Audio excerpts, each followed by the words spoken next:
Kausapin po natin ngayon ang presidente ng Chamber of Commerce of the Philippine Islands na isa sa mga eleksyon 2025 partners ng GMA Network, CCPI President Jose Luis Yulo Jr.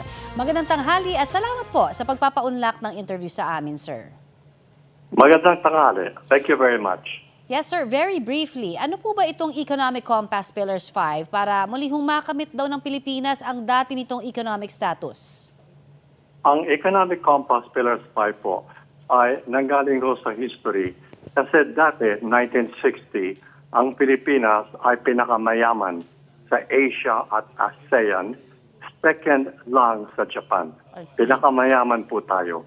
But from the 1970s hanggang ngayon, naunahan na tayo ng China, naunahan tayo ng Taiwan, ng Korea, ng Indonesia, Malaysia, pati Vietnam, naunahan na po tayo. Nangungula na tayo. Pero since nanggaling na tayo sa mayaman na bansa, meron po tayong tamang ginawa nung araw from our independence forward hanggang American Spanish time, naging mayaman po tayo. Ulitin lang po natin yung ginawa natin tama sa 5 pillars, which is the Filipino in education. The second pillar is industries and businesses were globally competitive. Pillar 1 ulit, balik ko, the Filipino in education was the best in the world. Top of the world tayo, na pinakamagaling. Ang 3 pillar po, infrastruktura at saka environment. Pinakamagaling din tayo. Ang compass na direction is heaven and earth. Pinakamagaling. Pang-4 po ay ang gobyerno natin. Noong araw, pinakamagaling din po yan, governance, na nasa United Nations po yan. Number 1 po tayo sa lahat ng 12 traits. Ngayon po, kolera tayo. At pang-5 po, yung the economy natin noong araw was diverse, wealthy. We were manufacturing things. We were not consuming things. We were not exporting people. We were making wealth in our country.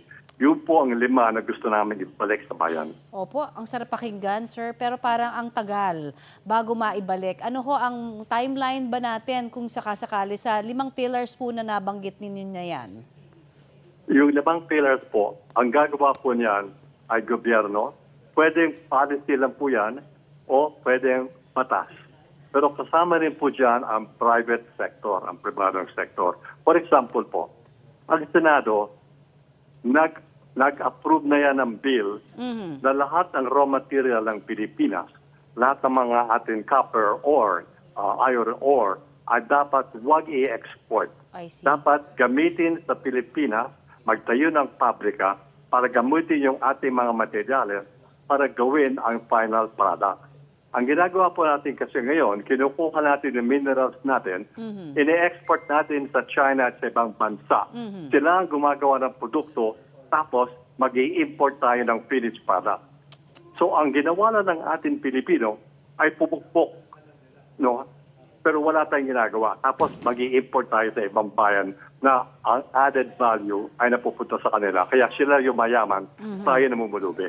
Yun ang kailangan gawin. I see. At sa gaya ninyong nasa business sector, ano ho ang maipapayo ninyo sa mga botante pagdating naman sa pagpili ng kanilang iboboto?